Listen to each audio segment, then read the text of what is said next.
Shalom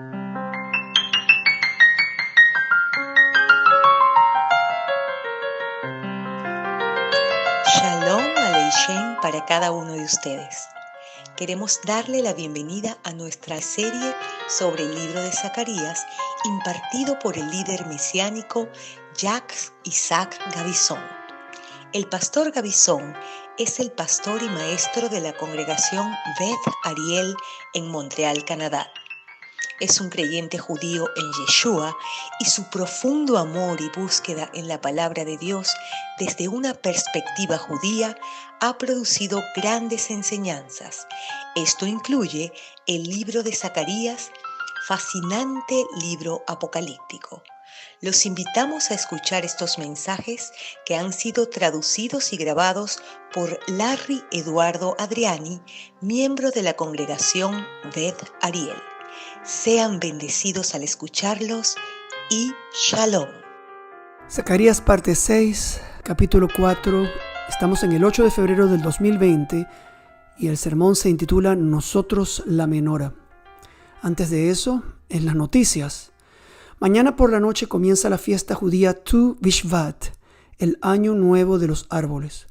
Ocurre cada 15 del mes de Shevat. El 15 fue escogido porque deriva de las dos primeras letras del nombre de la fiesta, Tu, en el Tu Bishvat. Es en realidad compuesta por dos letras hebreas, Tet, que es 9, y el Vav, cuyo valor es 6, y la suma de estas dos da 15. La tradición dice que en este día Dios dice cuán abundante será el fruto de cada árbol en el año venidero. En Israel, el día se celebra como un día de conciencia ecológica y árboles se plantan con la celebración. Esta fiesta es oportuna porque vamos a leer sobre un par de árboles importantes en nuestro estudio de Zacarías. Los árboles juegan un papel importante en la historia de la Biblia. Algunos de ellos son mencionados muy a menudo, ya que representan una multitud de símbolos. Un par de ellos ya fueron mencionados en el libro de Zacarías, la vid y la higuera, que se encuentran en Zacarías 3:10, donde leemos: En aquel día, dice Jehová de los ejércitos, cada uno de vosotros convidará a su compañero bajo de su vid y debajo de su higuera. Zacarías 3:10. Estos dos se mencionan a menudo juntos y se encuentran en Israel durante el milenio o el tiempo mesiánico. La higuera simboliza el Israel nacional bajo Dios. Cuando Jesús profetizó el renacimiento de Israel en 1948, dijo: De la higuera aprended la parábola. Cuando ya su rama está tierna y brotan las hojas, sabéis que el verano está cerca. Esto está en Mateos 24:32. No habló de frutos, sino solo de hojas, porque Israel hoy no es todavía una teocracia, no obedece a Dios, como fue creada para ser, y asimismo Dios la protege. Cuando Ezequiel profetizó sobre la vuelta de Israel a la tierra, lo que sucedió en 1948, vio huesos formando un cuerpo, pero se dio cuenta que no había espíritu en ellos. Esto está en Ezequiel 37:8. Todavía no tiene espíritu, pero como leemos en Zacarías, muy pronto Jesús regresará y el espíritu vendrá sobre ellos. En cuanto al árbol de la vid, representa la bendición espiritual que leemos en el Nuevo Testamento. Yeshua es la vid y nosotros somos las ramas. Para Israel, la bendición tanto de la higuera como de la vid están por venir en un futuro muy cercano. Y en nuestro capítulo de hoy, en Zacarías 4, otro árbol juega un papel importante, el olivo, símbolo de paz y purificación y de donde extraemos el aceite que se utiliza para la unción y que es un símbolo del Espíritu Santo. Veremos cómo se derrama maravillosamente aceite de manera natural, sin los procesos normales de obtención de aceite, de 2 olivos a las 7 ramas de la menora. La imagen de esto maravilló a Zacarías. Y todavía hay otro árbol que se menciona indirectamente en nuestro capítulo 4, el almendro, porque la menora está diseñada a partir de un almendro que simboliza la obra sacerdotal e incluso nuestros ministerios aquí en la tierra, ya que lleva la luz del Espíritu de Dios a lugares oscuros. Desde el olivo hasta el almendro, bendecido por el árbol de la vid y sostenido por las promesas simbolizadas por la higuera, estamos celebrando verdaderamente este día de los árboles, o Tu Bishvat. Y además de estos árboles, nuestro capítulo de hoy está inmerso en otros grandes símbolos y tipos y nos llevará a tantas áreas diferentes de la Biblia. Es como encontrar una llave para abrir una puerta y cuando lo haces, cientos de otras puertas se abren al mismo tiempo y cada una vierte un flujo de rayos multicolores. El lector no puede dejar de preguntar con Zacarías, ¿qué son estos?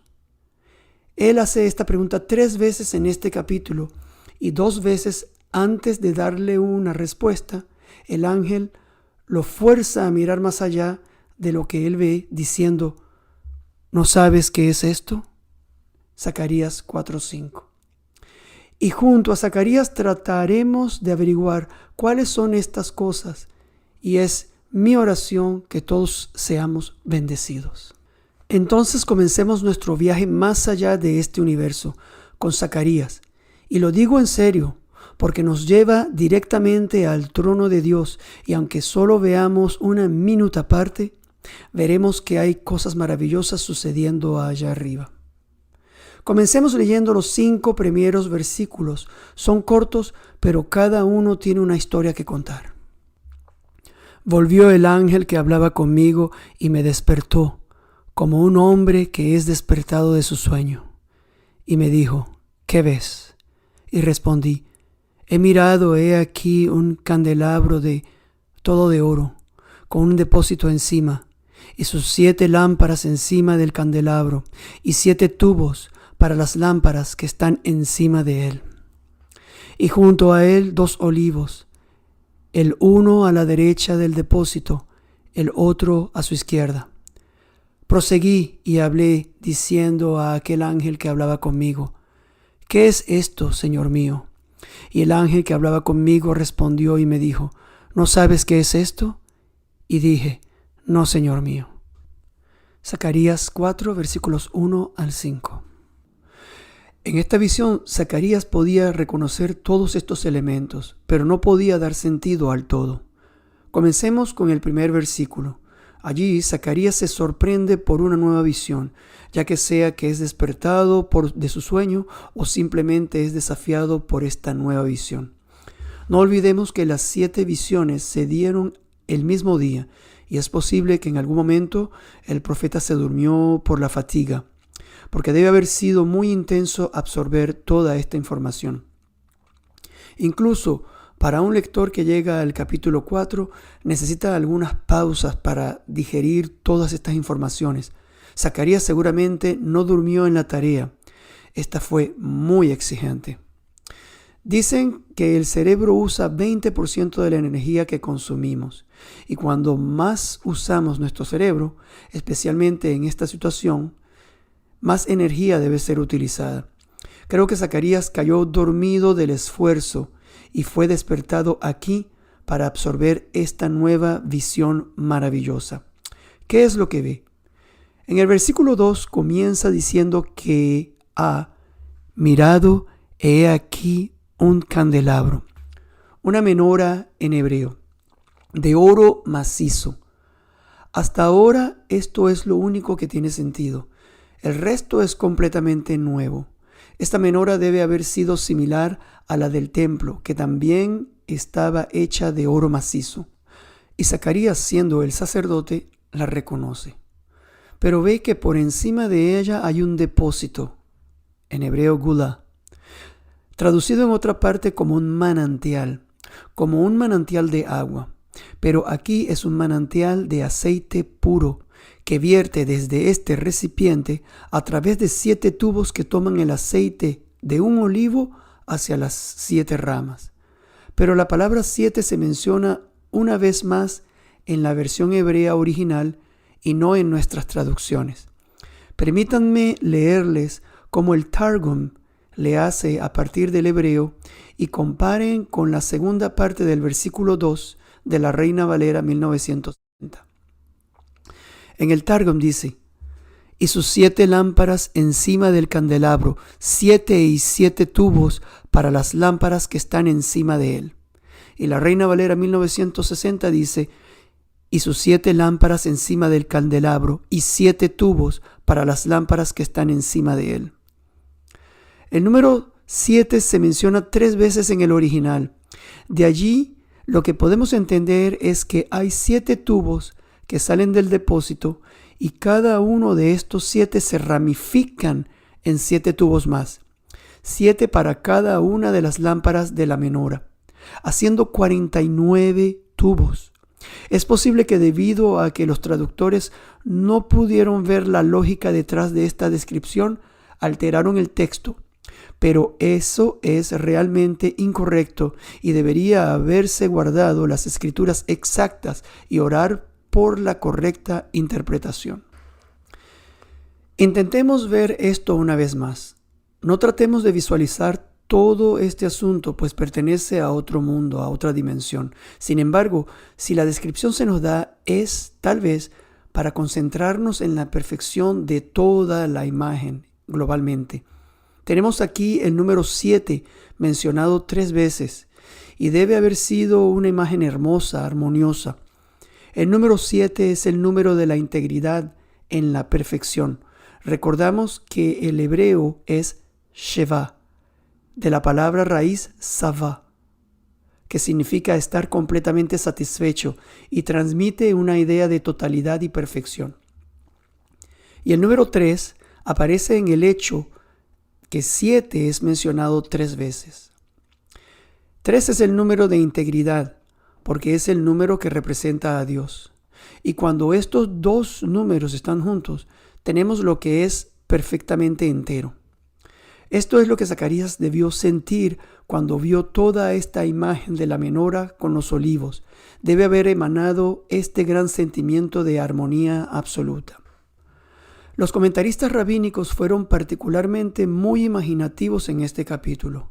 Algunos rabinos han visto este depósito encima del candelabro como una corona sobre los justos que habitan en la palabra del Dios, y a quienes el Ruach HaKodesh, el Espíritu Santo, derrama sus bendiciones.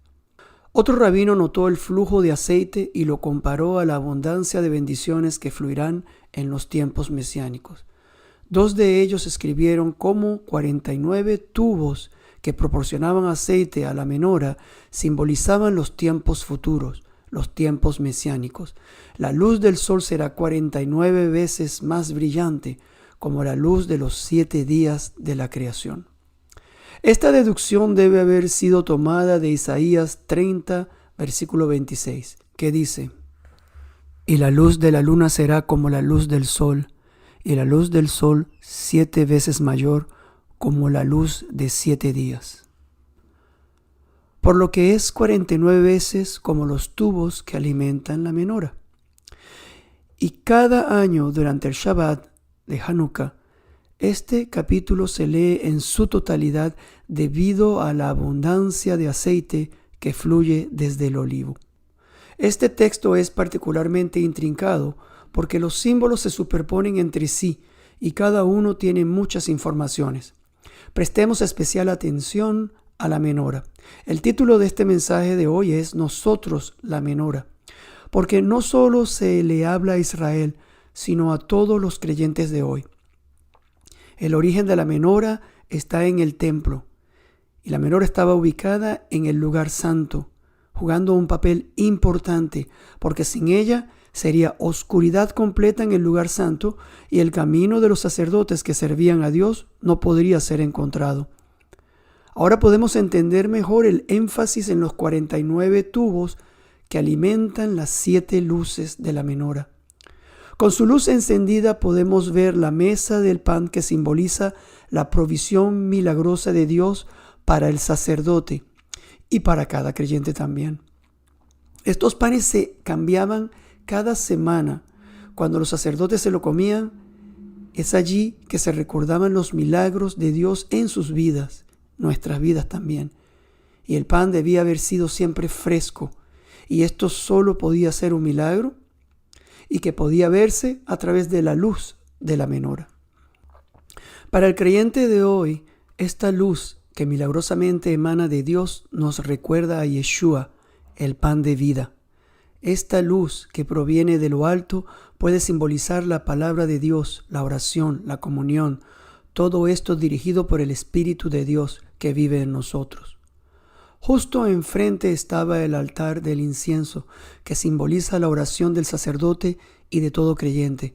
Sin la luz de la menora y la investidura del Ruach HaKodesh, no se podía ver nada.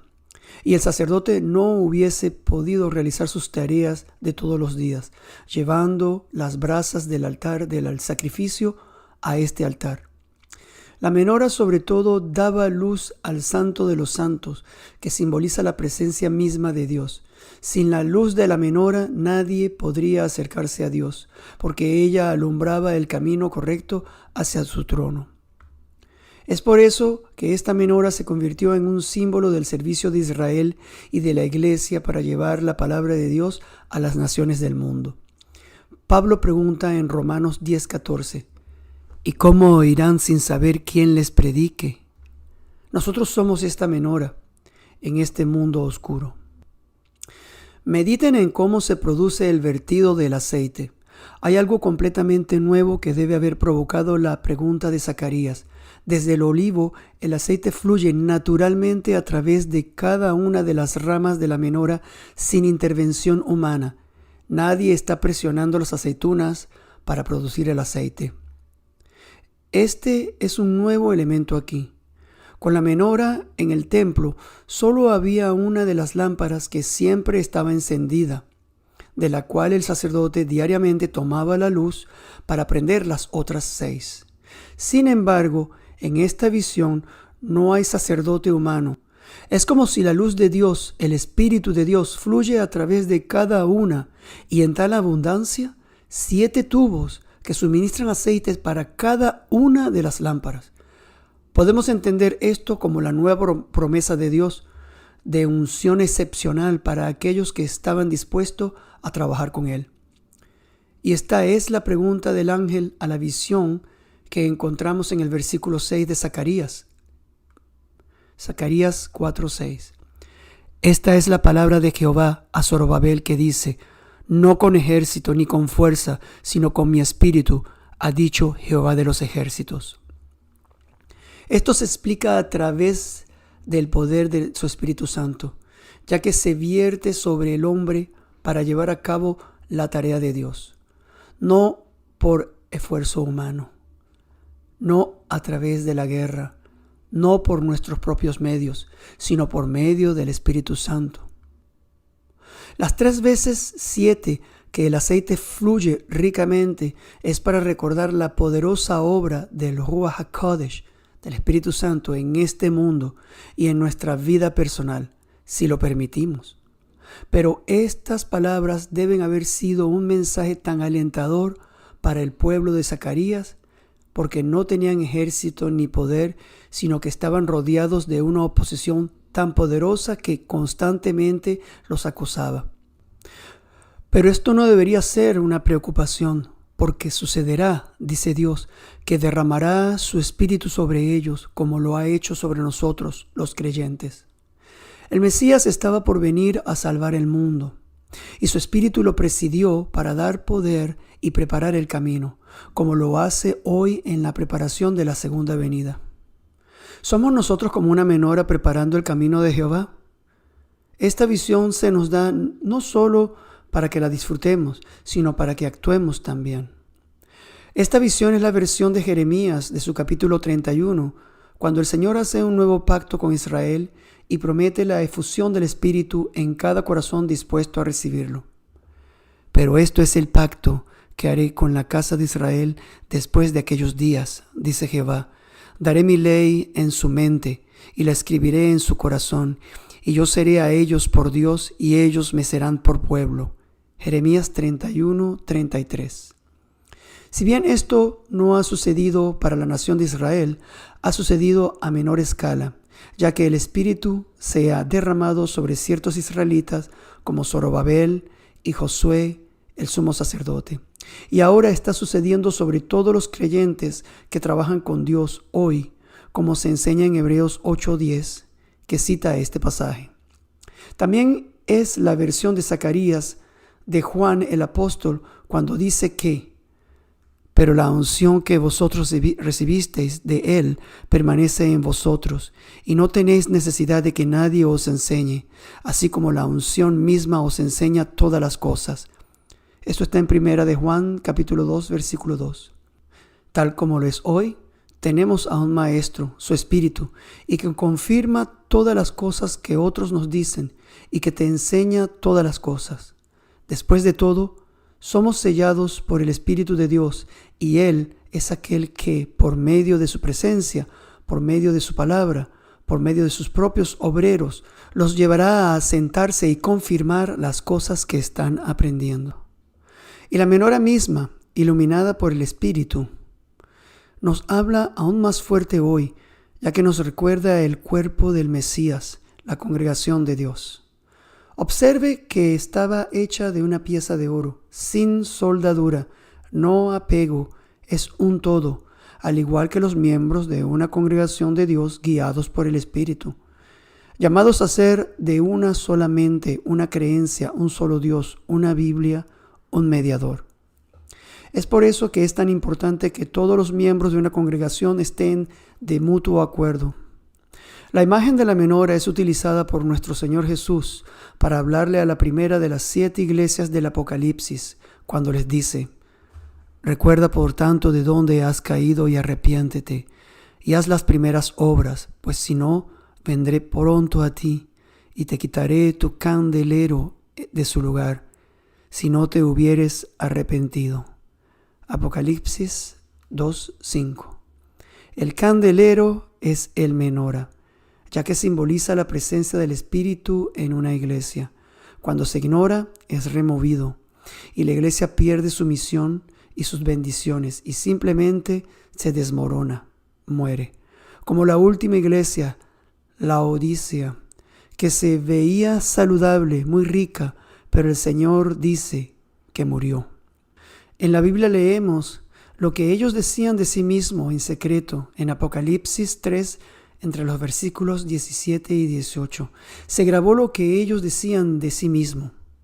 Porque tú dices, yo soy rico y me he enriquecido y de ninguna cosa tengo necesidad. Y Jesús les dice, ¿no sabes que tú eres un desventurado, miserable, pobre, ciego y desnudo?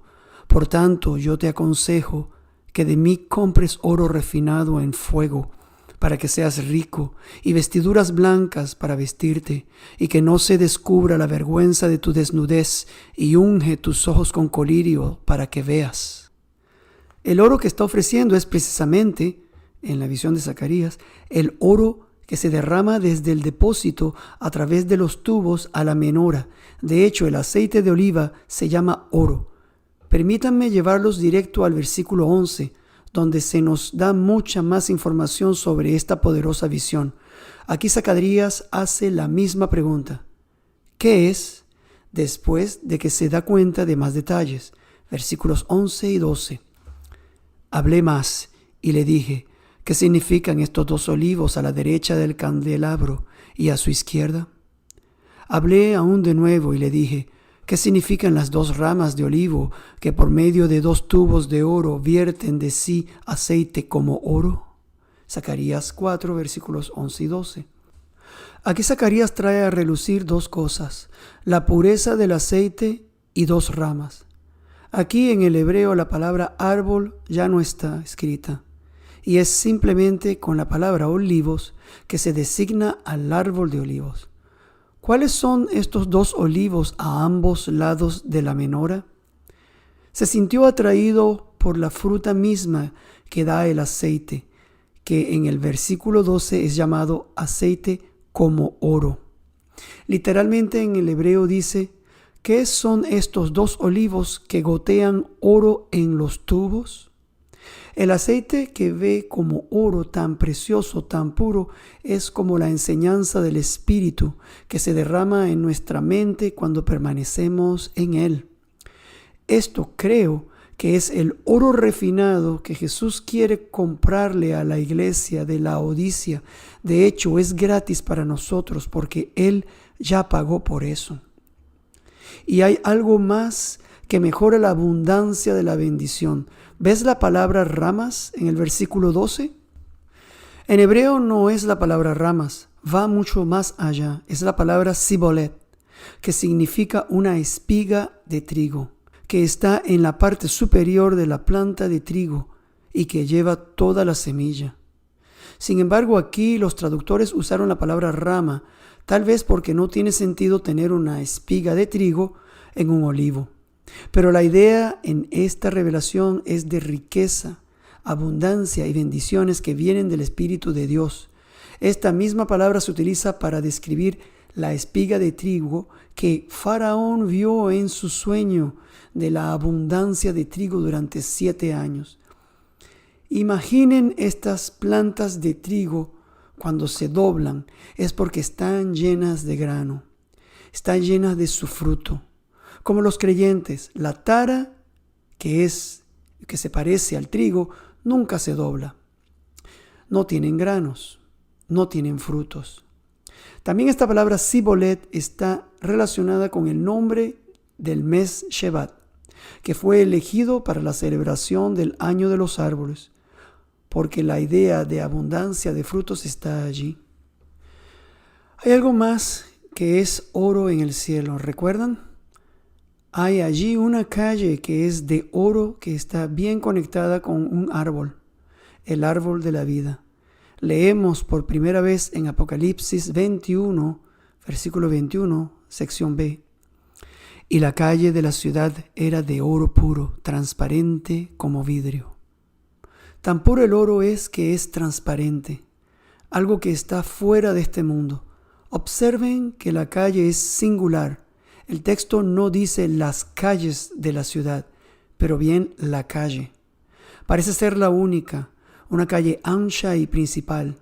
El griego es paltia, de la palabra paltos, que significa ancho, amplio. Pero, ¿dónde está exactamente esa calle? Apocalipsis 22 habla de ello y nos dice algo verdaderamente maravilloso que podemos asociar con la visión de Zacarías. Después me mostró un río limpio de agua de vida, resplandeciente como cristal, que salía del trono de Dios y del Cordero. En medio de la calle de la ciudad, y a uno y a otro lado del río, estaba el árbol de la vida, que produce 12 frutos, dando cada mes su fruto, y las hojas del árbol eran para la sanidad de las naciones. Apocalipsis 22, versículos 1 y 2. La imagen es muy similar a la de Zacarías. Aquí, en el cielo, de este árbol fluye un río que cubre esa calle principal en el cielo. Esta agua se describe como agua de la vida, clara o pura, como el cristal de la misma descripción del oro que cubre la calle.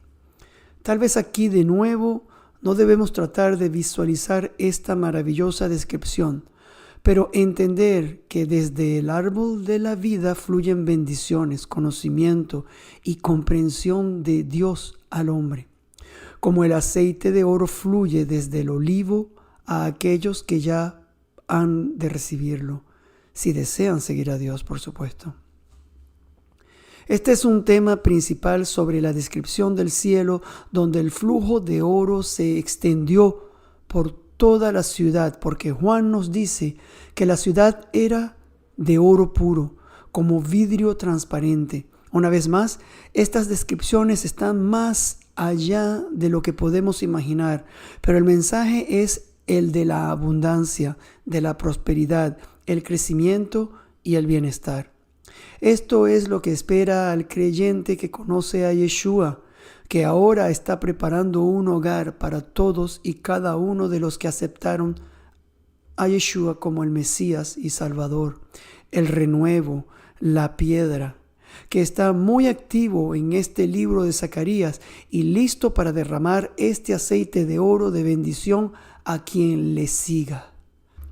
Todo esto está en las palabras: no con ejército ni con fuerza, sino con mi espíritu, ha dicho Jehová de los ejércitos. Esto está en Zacarías 4:6. Ahora, desearíamos que las cruzadas y la iglesia en general de los últimos 2000 años hubieran leído este versículo, en lugar de acumular tantos bienes terrenales que les da una falsa sensación de riqueza. Al mismo tiempo que la menora, el olivo es también una buena ilustración de un creyente hoy en día trabajando duro.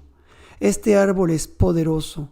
Se sabe que resiste todo tipo de sequías y tormentas. No cae en la primera tormenta. De hecho, se sabe que dura más de 1000 años y en muchos sentidos pueden sobrevivir por un periodo de tiempo ilimitado porque sus raíces producen brotes jóvenes que rodean el tronco y en última instancia lo reemplazan cuando se derrumba o se quema, como un creyente que siempre es joven cuando está en la palabra de Dios.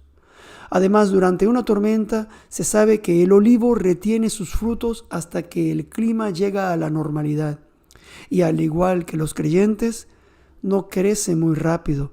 Tarda unos 15 años en llegar a la madurez para producir frutos. Pero mientras tanto necesitan ser nutridos y limpiados de sus espinas, ya que son muchas de ellas en ellos. Al igual que la vida del nuevo creyente en el Señor, tomando menos de 15 años para eso en la mayoría de los casos. Mientras está en madurez puede alcanzar alturas de 15 metros y es capaz de producir frutos durante 300 a 500 años. En el judaísmo, la longevidad del olivo le permite también representar la vida justa. Hay una hermosa leyenda que une Jerusalén con el olivo, que se convirtió en un símbolo de paz hoy en día. Refiriéndose a Noé en Génesis 8, donde las aguas del diluvio disminuyeron, leemos que la paloma trajo una hoja de olivo de vuelta al arca para que Noé se diera cuenta que había aparecido una vez más tierra seca. Esto está en Génesis 8:11.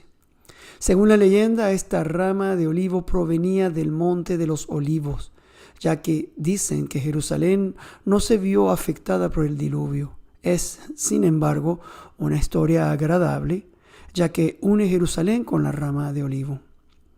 La visión de Zacarías también ha influido en la nación de Israel.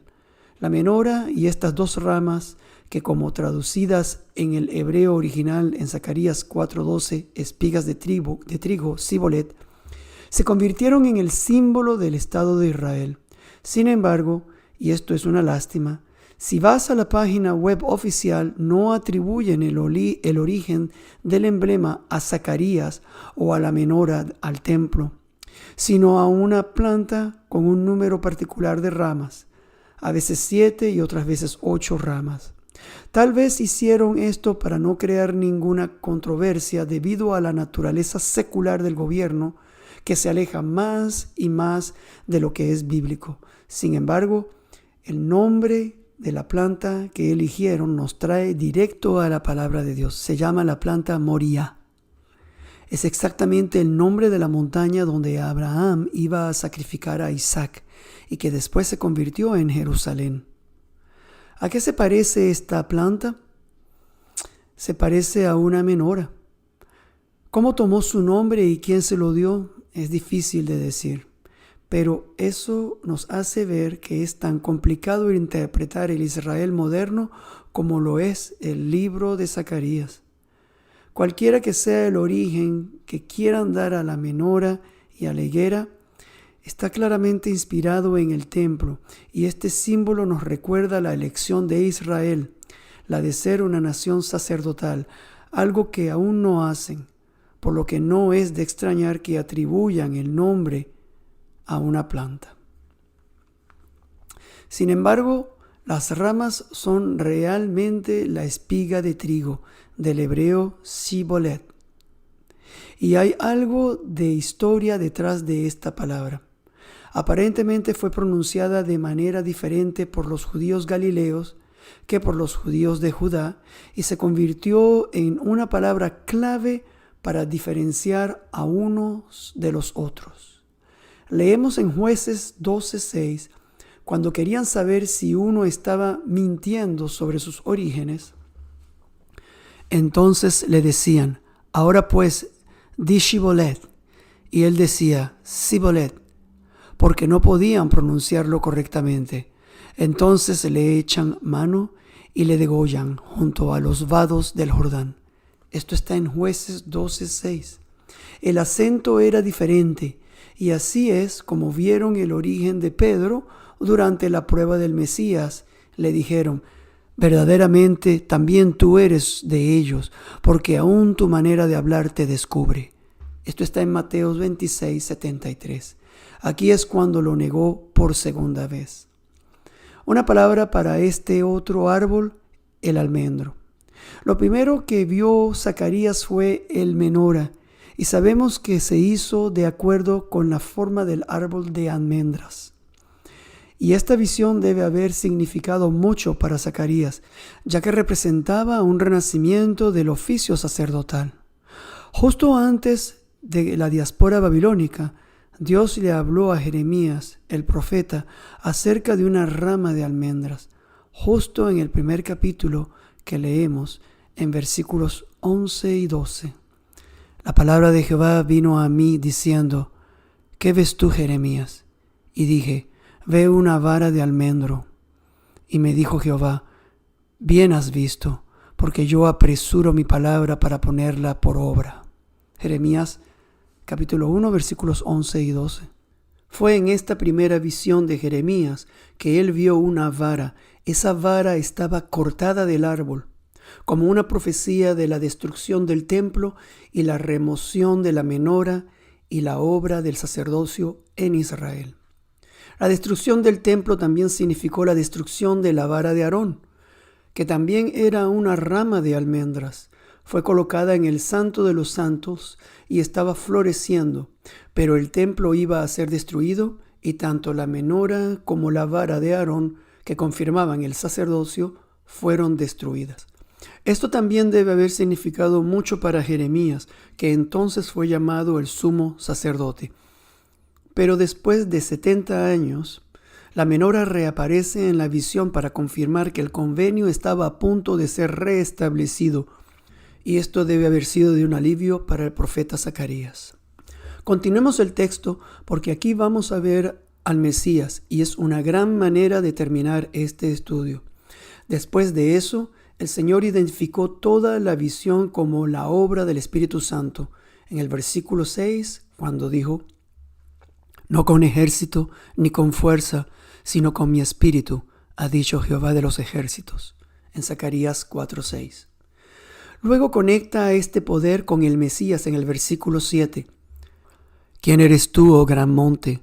Delante de Zorobabel serás reducido a llanura. Él sacará la primera piedra con aclamaciones de gracia, gracia a ella. Zacarías 4:7. Este versículo podría leerse de dos maneras diferentes. Zacarías no es un libro que uno lee para relajarse. Es un libro que uno lee para ser constantemente desafiado y siempre asombrado y despierto, como lo fue el profeta al principio del capítulo. Es así que dos interpretaciones son posibles. La primera vería a este monte como el rey de Persia e incluso todas estas naciones que vienen contra Israel. Y ve al Mesías como la primera piedra, que será descendiente de Zorobabel, dará a luz a los tiempos mesiánicos. Pero otros vieron la montaña como el Mesías mismo y leen este versículo de esta manera: ¿quién eres, oh gran monte? Delante de Zorobabel, que es una llanura. Y él traerá la piedra con gritos de gracia, gracia a ella. Esto tiene más sentido. En el Midrash Tahuma, que es una interpretación antigua compilada en el siglo IV, en este versículo preguntan: ¿por qué el Mesías es una montaña? Porque es más grande que nuestro patriarca. Y allí citan a Isaías 52:13 y dicen: he aquí mi siervo será engrandecido y exaltado y será puesto muy en alto. Esto está en el Toldot del Midrash Tanhuma en el Génesis. Es bello ver cómo ellos luego conectan la montaña con el Mesías moribundo en Isaías 52. Hoy en día el judaísmo rabínico moderno está tan lejos de lo que sus propios maestros enseñaron.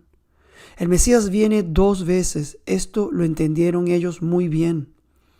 En este versículo el Targum mismo, mientras entendía la montaña como una nación extranjera, al menos fue más allá, identificando al Mesías no como un hombre simple, sino uno que viene de la eternidad. Esto es lo que dice: ¿qué te consideras, oh reino tonto? ¿No eres como una llanura ante Zorobabel? Y revelará a aquel ungido, cuyo nombre es dicho desde la eternidad, y gobernará sobre todos los reinos. Esto está en el Targum, en la parte de Zacarías 4:7.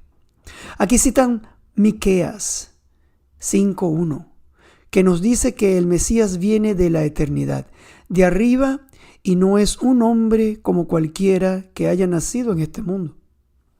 Aquí es donde vemos otro símbolo del Mesías, la montaña, símbolo bien conocido por ellos porque debían haber estado familiarizados con las profecías de Daniel, que habló del Mesías como una enorme montaña después que describió los imperios de la historia a través de la estatua en la interpretación del sueño de Nabucodonosor. Pero de repente ve una piedra y cito a Daniel 2:35. Mas la piedra que hirió a la imagen fue hecha un gran monte que llenó toda la tierra. Aquí está la piedra que se convirtió en un gran monte. La piedra y el monte son símbolos del Mesías. Primero viene como una piedra de tropiezo para muchos, y luego regresa como una montaña que llenará la tierra. Y esto es cuando en Zacarías el Espíritu de inmediato dice: porque los que menospreciaron el día de las pequeñeces se alegrarán y verán la plomada en la mano de Zorobabel. Estos 7 son los ojos de Jehová que recorren toda la tierra. Zacarías 4:10. ¿Cuáles son las cosas pequeñas? La piedra, el renuevo.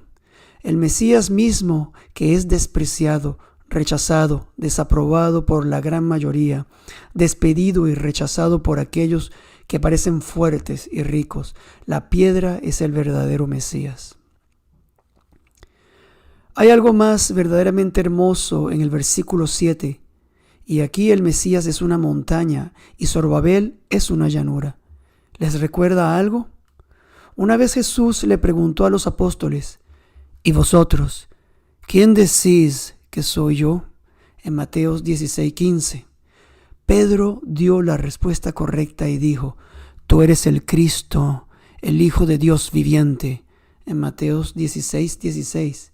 Aquí es cuando Jesús le da las llaves del reino y dice en Mateo 16:18: y yo también te digo que tú eres Pedro, y sobre esta roca edificaré mi iglesia, y las puertas del Hades no prevalecerán contra ella. Mateo 16:18. Lo que Jesús estaba diciendo aquí es: tú eres Pedro, en griego Petros, y sobre esta roca, en griego Petra, edificaré mi iglesia. Petros es una piedra pequeña y Petra es una roca o un monte. Zorobabel y Pedro tenían una misión similar. Ambos eran líderes y ambos eran piedras pequeñas bajo la roca o monte que es el Mesías. ¿Y qué sucede cuando llega a la montaña? El final del versículo 7 lo dice: aclamaciones de gracia, gracia a ella. Zacarías 4:7. Gracia repetida 2 veces, porque será un gran acontecimiento, como en su primera venida, porque leemos en el primer capítulo de Juan: porque de su plenitud tomamos todos, y gracia sobre gracia. Juan 1:16. La misma saciedad que para aquellos que tienen al Mesías. ¿Qué es la gracia? Si hay una sola palabra que es definitivamente bíblica, es la palabra gracia. Todo el concepto está enmarcado en una cualidad inmerecida, algo que los creyentes hemos recibido que nunca podríamos merecer, algo que Dios eligió hacer simplemente porque nos amó. Alguien dijo que gracias es todo por nada para los que no merecen nada. Les ilustro esto un poco más. ¿Cómo podemos reconocer la gracia en nuestra vida? Si alimentas a un pobre hombre que te lo pide, eso es un favor inmerecido. La persona no ha hecho nada para merecerlo. Pero esto no es para nada la gracia. La gracia es más que un favor que no es merecido. Supongamos que después de robarte entonces le das de comer. Eso sería gracia. La gracia es entonces una muestra de favor hacia una persona que merece demérito o que merece reprobación. Este es todo el tiempo que tenemos para hoy. Sin embargo, hay mucho más en este texto. Para concluir esta primera parte, lo primero que Zacarías ve es una menora de 7 ramas hechas de oro macizo, alimentándose divinamente. Ahora, y como lo dice el título de este estudio, nosotros la menora. Si es así, entonces, ¿cómo nos alimenta el Espíritu hoy? Esto lo podemos ver en este otro gran pasaje de Isaías 11, que nos revela algunas grandes cosas sobre el Mesías. Veamos el versículo 2. Y reposará sobre él el Espíritu de Jehová, Espíritu de sabiduría y de inteligencia, Espíritu de consejo y de poder, Espíritu de conocimiento y de temor a Jehová. Isaías 11:2. Cuando Jesús vino a la tierra en su primera venida, Dios le dio la plenitud del Espíritu, como se nos dice en Juan 3:34. Porque el que Dios envió, las palabras de Dios habla, pues Dios no da el Espíritu por medida. No por medida, sino por plenitud. 7 cualidades que se encuentran en Isaías 11 y pueden presentarse en forma de menora o 7 lámparas. Sobre Jesús descansa 1. El Espíritu de Jehová. Cuando Yeshua estaba en la tierra, estaba actuando en el poder del Espíritu, como vemos en Lucas 4:14. El mismo Espíritu que ahora mora en nosotros y nos está cambiando día tras día. 2. El Espíritu de sabiduría. Es sabiduría personificada en todo lo que hizo y dijo. Tenemos aquí el ejemplo perfecto de sabiduría. Y se nos dice que ahora es nuestra sabiduría, como leemos en 1 Corintios 1:30, que se convirtió para nosotros en sabiduría de Dios. Solo en Él podemos encontrar la verdadera sabiduría y la verdad. 3. El espíritu de entendimiento, ser Dios encarnado, el Dios omnisciente. Él es quien tiene y que nos puede dar comprensión en todas las cosas que necesitamos. Abre nuestra mente a las cosas y nos revela especialmente al Padre. 4. El espíritu de consejo. Esta es la segunda vez que nos recuerda que es nuestro consejero. Aunque podríamos actuar a través de nuestros consejos humanos, es Él a quien debemos escuchar primero y seguir primero. 5. El espíritu de poder. Él tiene todo poder y fuerza. Es el ser más poderoso del universo, el Dios omnipotente. 6. El espíritu del conocimiento. Tiene todo el conocimiento y está listo para impartirnos gran parte de él. 7. El espíritu del temor de Jehová. En su humanidad, Yeshua fue ejemplo ideal de aquel que caminó en el temor del Señor. Él es nuestro ejemplo, nuestro modelo. Todas estas cosas Él da de antemano a quien está dispuesto a reconocerlo como su Salvador y caminar a su lado para que podamos ser como Él. De hecho, la palabra hebrea para Mesías es el ungido. Oremos. Comenzaré con una antigua oración judía. Bendito seas, oh Señor, nuestro Dios y el Dios de nuestros padres, el Dios de Abraham, el Dios de Jacob. El Dios que es grande, poderoso y venerado, el Dios más alto, el Señor del cielo y de la tierra, nuestro escudo y el escudo de nuestros padres, el Dios que aumenta nuestra fidelidad. Bienaventurado eres, oh Señor, porque eres el escudo de Abraham. Eres poderoso, humillando a los orgullosos, fuerte, juzgando a los tiranos, viviendo para siempre, alimentas a los vivos y das vida a los muertos. En un abrir y cerrar de ojos emana salvación como tiernos brotes. Bendito seas, oh Señor, porque traes a los muertos a la vida. Eres santo y tu nombre debe ser venerado. No hay otro Dios que tú. Bendito seas, oh Señor Santo Dios. Amén. Esperamos que hayan sido bendecidos al haber escuchado este estudio de la palabra santa en el libro de Zacarías. Damos la bienvenida a las preguntas que tengan con respecto a este tema o cualquier otra consulta bíblica. Puede ponerse en contacto con nosotros a través de nuestro correo electrónico vedariel.hispanos@gmail.com y nos pondremos en contacto con usted tan pronto como sea posible. Por favor, oren por este ministerio mientras avanzamos juntos en estos días postreros, declarando en voz alta para hacer que la palabra sea escuchada y ser diligentes al obedecerla. Bendiciones en nombre de nuestro Mesías Yeshua. Shalom, shalom.